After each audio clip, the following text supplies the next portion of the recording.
Hi കൂട്ടുകാരെ, ഇന്നത്തെ വീഡിയോയിലേക്ക് എല്ലാവർക്കും സ്വാഗതം. ഇന്നിപ്പോൾ അതുപോലെ ബ്രഹ്മമുഹൂർത്ത വിളക്കൊക്കെ കൊളുത്തിയിട്ടുണ്ട്. പക്ഷേ ഇന്ന് എന്തോ മനസ്സിനൊരു സമാധാനക്കേടുണ്ട് കേട്ടോ. ഇന്ന് മാത്രമല്ല, 2 ദിവസം മുമ്പേ എനിക്കിങ്ങനെ ഒരു ബുദ്ധിമുട്ട് തോന്നുന്നുണ്ട്. നമ്മുടെ ആഗ്രഹങ്ങളൊന്നും നടന്ന് കിട്ടില്ല എന്ന് തോന്നുമ്പോൾ നമ്മുടെ മനസ്സിലെ നിരാശ ഉണ്ടാകാറുണ്ടല്ലോ, ആ ഒരു അവസ്ഥയിലാണ്. എങ്കിലും നമ്മൾ പോസിറ്റീവായിട്ട് തന്നെ എപ്പോഴും ചിന്തിക്കണമല്ലോ. അങ്ങനെ ആ ചിന്തകളെ മാറ്റിയിട്ട് കുറച്ച് ഗാർഡനിങ് അതുപോലെയൊക്കെയുള്ള വർക്കുകൾ ഞാൻ ചെയ്യാറുണ്ട്. 2 ദിവസം കൊണ്ട് അങ്ങനെയാണ് ചെയ്യുന്നത്. പിന്നെ കുക്കിങ്ങും ചെയ്യാറുണ്ടെങ്കിലും അതിലത്ര എക്സ്പേർട്ട് അല്ലാത്തതുകൊണ്ട് അതിലങ്ങനെ ഇൻവോൾവായി ചെയ്യാൻ പറ്റാറില്ല. എൻ്റെ മെയിനായിട്ടുള്ള ഹോബി ഗാർഡനിങ് തന്നെയാണ്. ഞാനും ഹസ്ബൻഡും അങ്ങനെ കൂടുതലായിട്ട് വഴക്കൊന്നും കൂടാറില്ല കേട്ടോ. അഥവാ എന്തെങ്കിലും കാര്യത്തിന് എന്നെ എന്തെങ്കിലും വഴക്ക് പറഞ്ഞാൽ പിന്നെ ആ ദിവസം എനിക്ക് മൂഡ് ഔട്ടായിരിക്കും. അപ്പോൾ അങ്ങനെയുള്ള ദിവസങ്ങളിൽ ഞാൻ കൂടുതലായിട്ടും നമ്മുടെ ഹൗസ് ക്ലീനിങ് ആണ് ചെയ്യുന്നത്.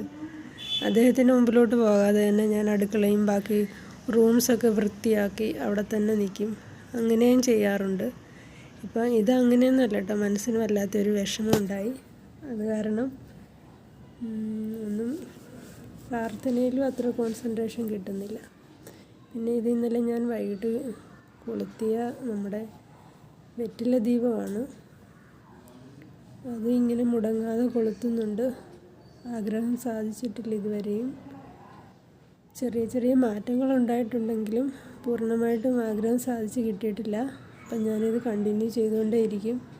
പിന്നെ മുരുക ഭഗവാൻ നമ്മുടെ ഒരു മാമ്പഴമാണ് നിവേദ്യമായിട്ട് വെച്ചിട്ടുള്ളത്. നമുക്ക് മനസ്സമാധാനവും ആരോഗ്യവും ഇല്ലെങ്കിൽ എത്ര സമ്പത്തുണ്ടെന്ന് പറഞ്ഞിട്ടും ഒരു കാര്യമില്ല. എനിക്കിവിടെ അറിയാവുന്ന ഒരാളുണ്ട്, ഒരു ബിസിനസ്സുകാരനാണ്.